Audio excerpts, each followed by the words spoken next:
A company is defined by its cost structure. Tesla just lowered the prices of its whole lineup pretty dramatically to prices that are slightly higher than before this whole COVID inflation surge happened, but still much, much lower than just a week ago. And we believe that's a good thing. We're very happy about that.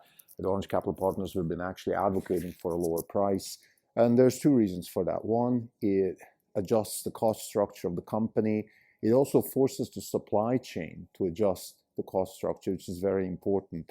It's not just that Tesla is lowering prices for its lineup to its customers, meaning it's not just a forward move, it's also a backward move. It's also signaling to its supply chain, hey, listen, you guys got a lower price because we're lowering the price. And these are the repercussions if you don't. In other words, you want volume, go with me, lower the price. If you want to be somewhere else in the value chain, not with me, then go somewhere else.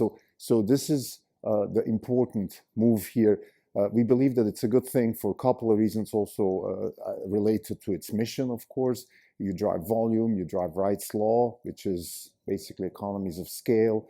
So there's really a lot of good things. Downside, of course, is short-term margins. We've said many times that a company is defined also by the speed of innovation, and it's defined by how much customer value it eventually can deliver. Customer value is defined, the value delivered divided by the total cost of ownership. So all these factors are going in the right direction, and we're very happy about this. It's like, to paraphrase a literary expression I just came across in one of the books I'm reading, this is the kind of singularity that makes otherwise relatively pedestrian sector like the auto sector look really interesting. This is a Not Even Wrong podcast. It's January 13th, 2023. This is Krim Telco. For the day, the fund is down 3.2%. The market's down 30 basis points. For the year, we're down 1.4%. The market's up 3.4%. We're underperforming by 4.8%. Well, today's stock move is mainly driven by Tesla. Tesla's down about 3 and change percent. It's our largest position. It drives our portfolio. I quite frankly don't understand why the market is selling off. I understand why it's selling off the rest of the auto sector, but I don't understand why it's selling off Tesla. Now, let's try to understand this. What the market is saying is, well, there's deflation in the industry, and everybody else is going to lower prices, and it's going to hurt everybody else. We don't think that that's the case. We think Tesla is the cost leader. Tesla will drive volumes. Tesla will still have the margins, and Tesla will grow profits. Everybody else will suffer because they don't have the cost structure. Like we said many times, an innovation company, a company that is driving disruption, such as Tesla, is defined by its cost structure. What does that actually mean? It means that you're relentlessly driving down the cost structure while simultaneously increasing customer value. So you want to have both sides of this quotient working for you. You want to have, on the one hand, deliver more value, make a better car, look better, more software, better performance, better battery. On the other hand, you also want to lower the total cost of ownership. So it is going in both directions, and some companies focus on just increasing value delivered because it is much, much harder to drive down costs. Now, Tesla has maybe lost a little bit of that drive in the last couple of, let's say, 2 years, because we had this COVID-induced inflation. So Tesla was kind of going with the flow, raising prices, to some extent also raising prices because there was so much demand, because of electric cars being so much more efficient, particularly with high gas prices.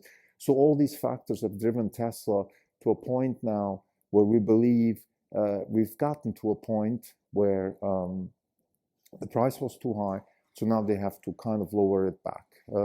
The way we see it from our vantage point is, look, this was a bad 2 years. It started with the COVID response, which was terrible.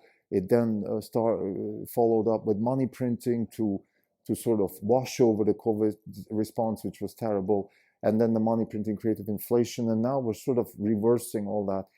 Jay Powell has done it with the interest rates, and now Tesla is the market leader in the automotive space, lowering prices back to where they were almost. They're still a little bit higher, than they were sort of when this whole COVID bonanza started, but we're kind of getting back in line.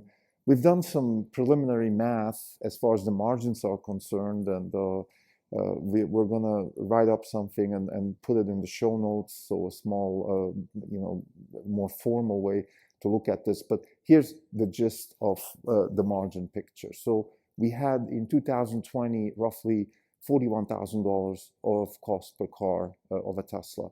In 2021, this number came down to about 36,000. In 2022, it went back up to about 39,000. So what we're thinking is the following. We're thinking that with volume, so if you grow volume by 50%, you can roughly lower the price of the cost per car by, let's say, 3 to 5%. Let's be average. Let's average to about 4%. So what we expect Tesla to be able to do over the next year, 2, 3, 4, to grow 50% and lower the cost by roughly 4% per car. Why is that happening? That's Wright's law, economies of scale.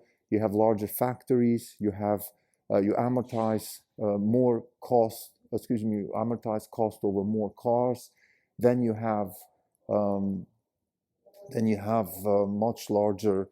You're buying more supply. That in itself also lowers the cost. You're buying much more aluminum, much more steel, all of these things. Now also complexity goes up. So it's not just all one way. But nevertheless, you have this power. The market power is not to be neglected, because market power gives you pricing power. It's not just what Tesla wants to do. It's also the message they're sending to suppliers. Listen, you got to tighten your ship. You can lower your cost. If the cost leader, like Tesla, which is the large OEM, starts pushing costs down the value chain, then it will happen also in let's say, the guys who deliver the airbags, the guys who deliver the tires, and so on and so forth.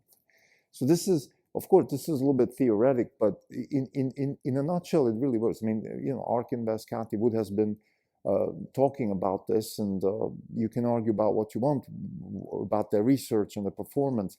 Fundamentally, they have a point. The point that they have, in our view, is that with scale, you can lower cost. And again, we believe this is Clayton Christensen. This is the real fundamental thesis of disruption. Clayton Christensen, in his book, The Innovator's Dilemma, is actually fundamentally defining disruption as something that is cost-driven. He's not saying it that way. I think 20-something years ago when the book was written, he was also relatively new to the concept of disruption.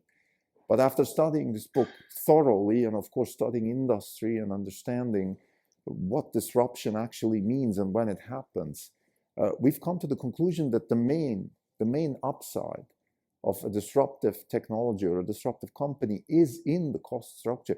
That's why incumbents can't respond. It's because it is unbelievably difficult to lower your cost structure. Lowering your cost structure from the perspective of a company is like lowering your living standard from the perspective of a person. And we all know how hard that is. And even though we might be able to do it as people, let's say, not pay for the private lesson that our kids would like to take, or not buy the violin that the daughter wants to play. Those are hard choices. Move to a cheaper apartment, so on and so forth. Those are very hard choices, but maybe individually we can do them. But now imagine if you have to do this at a scale, at a sort of corporate scale, where all these individual little problems pile up into sort of a complex web of problems that need to be solved, and costs be lowered, and living standards be lowered, and salaries be lowered. Or those are difficult decisions. That's why it's hard. I think over time, companies might figure out. I mean, this is the big question. We've had a few episodes about this, so I don't want to dwell too much on this. But if consult like McKinsey people and so on and so forth, they go around and they try to help incumbents deal with disruption, and they always talk about the good side, which is fun. How can you disrupt markets, come up with new products? They don't talk about the actual work which needs to be done, which is actually like I said, is lowering the cost structure. So back to Tesla, We're very happy with the company actually doing what is predicted they should be doing, this is very important, okay? We've said so many times that we have, as investors, we're exposed to a situation where we really don't know exactly what's going to happen, right? That's called uncertainty. But then we have the principal stack, which kind of gives us a good framework to think about our investments.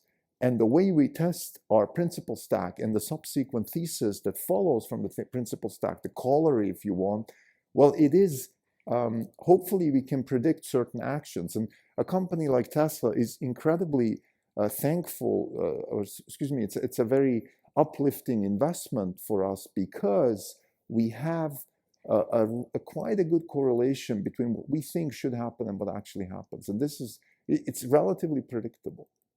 And what wasn't predictable, what was, let's say, a bit unnerving to us, actually was the problem of raising prices. That was not predicted. Now Tesla is back to the predictable path. And we believe that this is a fantastic investment. We're actually going to increase our position a little bit today, just for that reason, just a little bit. We still have to manage our leverage. There's still risk involved. But this, in our view, this is just us, is a fantastic situation that needs to be nurtured because Tesla is falling back into place. This is what's so great about this situation. So to summarize, Tesla has lowered prices across the board. We've predicted that, we've called for it, predicted it's happening, which is a very good sign for an investor.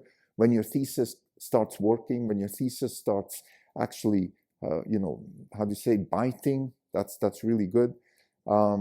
We believe that this will set the tone for the whole automotive industry, not just the EV industry. They've done it in China, now they've done it across the world. They're going to grow volumes. And, actually, I forgot, I'm sorry, I didn't even talk about, finish the margin conversation. I apologize for that. So let's just finish the margin conversation. We started with 41,000 per car. We went down to 36, then we went up to 39. So what we expect the company to be able to do is to keep riding Wright's Law, so reduce cost by 3 to 5% per annum. And we also expect inflation to come back, meaning that whatever that 36 to 39, which is sort of a 15% spike in inflation, that gets reversed. So we get back to, let's say, we go from 39 to 37, you add Wright's Law to that. So we could be, let's say, in the $36,000 per car range, an ASP of 51. That gives you roughly $15,000 per car at an ASP of 51. That is close to 30% gross margin. So we're still in that realm. We're still in that realm of, mid to high 20s, maybe 30% gross margin, which is absolutely phenomenal. We believe that this is exactly why the company is the driver for the industry and the disruptor for the industry, because disruptors are defined by their cost structure and they're able to drive demand and change a market simply because the cost structure is in their favor. Thank you.